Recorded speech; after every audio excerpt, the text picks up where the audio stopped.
संविधान भी अलग कहना चाहिए। जब भारत स्वतंत्र हो तो अलग समुदाय बने, और अलग समुदाय जब बन रहे हैं, मतलब अलग देश बन रहे हैं, तो अलग देश का अलग अलग संविधान भी होना चाहिए। इसलिए उन्होंने क्रिप्स मिशन का विरोध किया, लेकिन ठीक है उन्होंने विरोध किया और उसे अस्वीकार कर दिया, उससे कोई फर्क नहीं पड़ा, आगे बढ़े। और अंततः जाके 1946 में एक और घटना घटती है जिसको बोलते हैं हम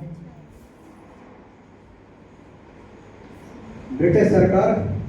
अब 1942 में क्या किया था, उसने प्रस्ताव भेजा था कि क्रिप्स मिशन के द्वारा एक प्रस्ताव भेजा था कि भारतीय संविधान बनना चाहिए और संविधान सभा का गठन, और उस चीज को पुष्टि करने के लिए कि संविधान सभा बने ही उन्होंने एक और समिति मिशन भेजा जिसको बोलते हैं कैबिनेट मिशन। और कैबिनेट मिशन के माध्यम से संविधान सभा का गठन होता है। कैबिनेट मिशन दो काम करने के लिए आया था, पहला तो भारत को स्वतंत्र करना है, उसकी पुष्टि औपचारिक रूप से जो औपचारिक काम थे वो करना है, और दूसरा संविधान सभा का गठन। कभी ये प्रश्न पूछ लेता है कि संविधान सभा का प्रस्ताव किस मिशन के द्वारा आया, तो क्रिप्स मिशन के द्वारा। ठीक है, गठन किसके द्वारा हुआ, कैबिनेट मिशन के द्वारा, जिसकी अध्यक्षता कर रहे थे लॉरेंस करके, पैथिक लॉरेंस करके नाम है उनका, सर पैथिक लॉरेंस, वो उनकी अध्यक्षता कर रहे थे। और अंततः संविधान सभा का गठन होता है 1946 में, 9 दिसंबर 1946।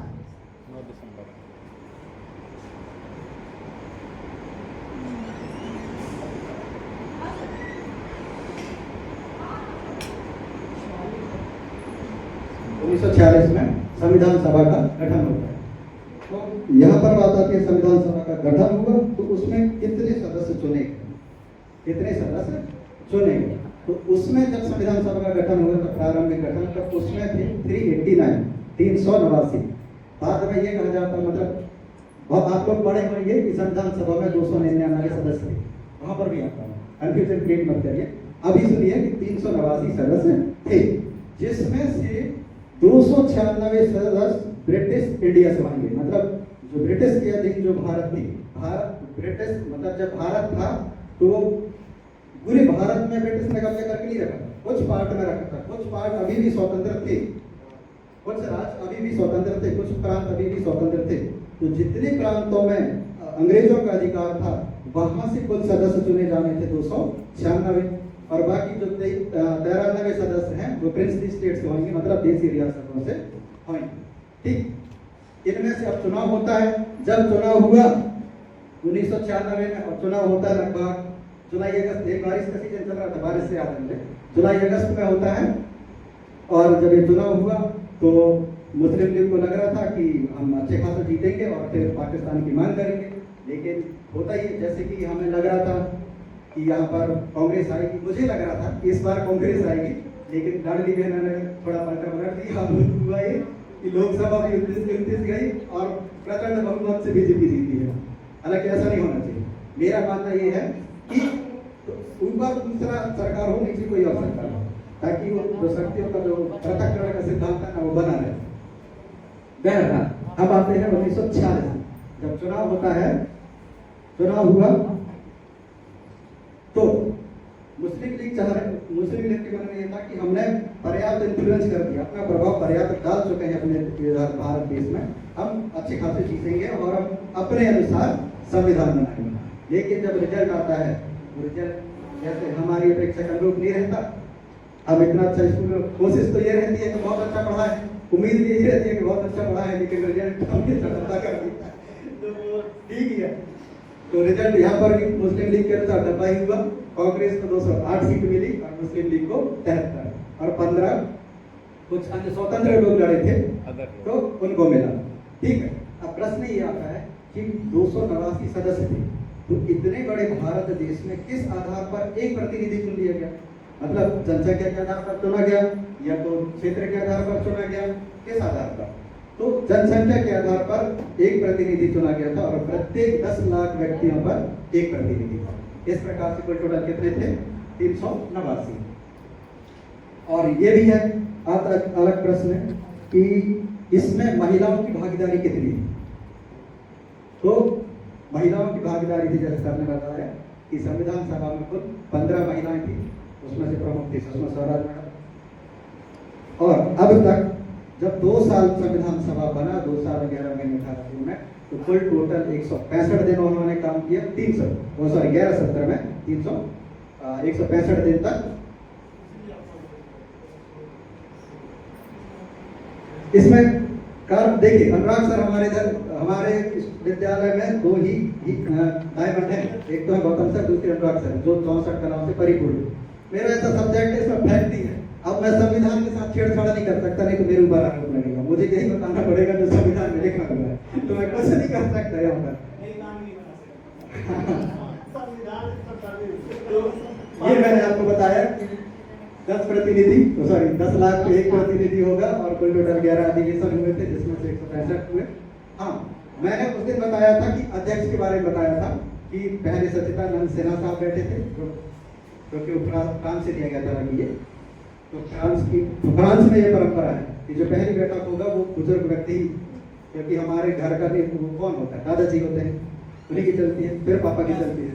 नहीं सर, नहीं ऐसा नहीं बोलना चाहिए। उसी प्रकार से सबसे बुजुर्ग व्यक्ति वाला कॉन्सेप्ट वहां से लिया गया था, फ्रांस से। तो अध्यक्ष तो बता दिया था, लेकिन उपाध्यक्ष नहीं बनाया। अस्थायी अध्यक्ष जब मैंने बताया था, तो उसी टाइम अस्थायी उपाध्यक्ष भी बने थे। और ये अस्थायी उपाध्यक्ष फ्रैंक एंथोनी करके अंग्रेज थे, उन्हें बनाया गया था। फिर उसके बाद जनवरी 1947 में हमारे एच.सी. मुखर्जी साहब उपाध्यक्ष बनते हैं, लेकिन कुछ लगभग 10 दिन हुए होंगे, लेकिन जैसे ही 10 दिन करीब होते हैं, हमें यह अनुभव होता है कि एक उपाध्यक्ष से काम नहीं चलेगा, तो एक और उपाध्यक्ष जोड़ते हैं। तो कहने का मतलब ये है कि एक अध्यक्ष होगा, उसके नीचे 2 उपाध्यक्ष होंगे।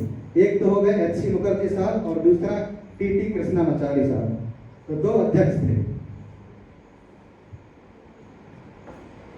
2 अध्यक्ष। अब हुआ ये 1940 तक हम पहुंच चुके। अब आता है समय 3 जून 1947। यहाँ पर हुआ आया था माउंटबेटन योजना। माउंटबेटन योजना उस टाइम पर माउंटबेटन साहब हमारे देश के वायसराय थे। वायसराय बोल रहे थे तो राष्ट्रपति, आज के जमाने के राष्ट्रपति या राज्यपाल कह सकते हैं। तो उन्होंने माउंटबेटन योजना लेकर आए 3 जून 1947 को, और घोषणा करते हैं कि अगस्त में हम भारत देश को स्वतंत्र कर देंगे। जब अगस्त में भारत देश स्वतंत्र हुआ तो आधा पार्ट तो पाकिस्तान में चला गया।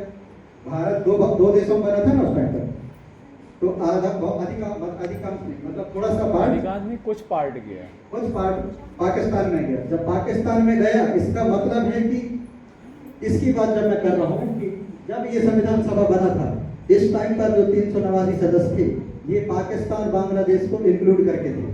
लेकिन जब भारत स्वतंत्र होता है और पाकिस्तान नामक देश बनता है, तो स्वाभाविक सी बात है कि बहुत सारे जो ये पार्ट हैं और इसके बहुत सारे सदस्य पाकिस्तान में चले गए होंगे। अब क्योंकि हम भारत का संविधान बना रहे हैं, पाकिस्तान का तो नहीं बना रहे हैं, इसका मतलब है कि अब उनको काउंट नहीं करेंगे। तो जब 15 अगस्त 1947 को भारत आजाद होता है, तो इस टाइम पर संविधान सभा के सदस्य बचते हैं 389 की जगह 299। तो दोनों चीजें सही है। संविधान सभा में प्रारंभिक सदस्यता थी 389 की, बाद में जाकर जब भारत स्वतंत्र हुआ तो 299 बचे, जिसमें से अब देखिए जब ये 389 थे, जिसमें से 296 ब्रिटिश भारत के थे, अब ये घट के हो गए 230। भारत आजाद हुआ तो 230 हो गए। और ये जो है ये 93 देसी रियासत, मैडम अभी 17 बोली थी कि 17 प्रिंसली स्टेट थे, मैडम यहाँ से थे। 93 जो ये देसी रियासतें हैं, जब भारत स्वतंत्र हुआ तो ये घट के हो गए 17। तो स्वतंत्र भारत में कुल कितने संविधान सभा के सदस्य थे? 299, जिसमें से ब्रिटिश भारत के थे 230 और देसी रियासत के थे 17। ठीक,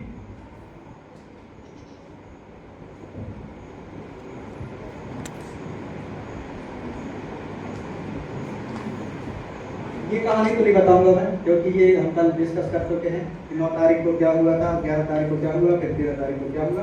तो देश प्रस्ताव इसमें मैंने प्रतिवाचन का नाम डाला है, 17 नवंबर से स्टार्ट हुआ था। प्रतिवाचन डालने का कारण ये है कि शुरुआत में जब संविधान सभा बना था तो देसी रियासत, बहुत सारे देसी रियासत इसका बहिष्कार कर दी, हम संविधान सभा में शामिल नहीं बने। लेकिन जैसे जैसे ब्रिटिश ने अपना रुझान परिवर्तन किया कि हम भारत देश को आजाद करेंगे, वैसे वैसे देसी रियासतों को भी लगने लगा कि यार संविधान होना चाहिए, क्योंकि देश आजाद हो रहा है।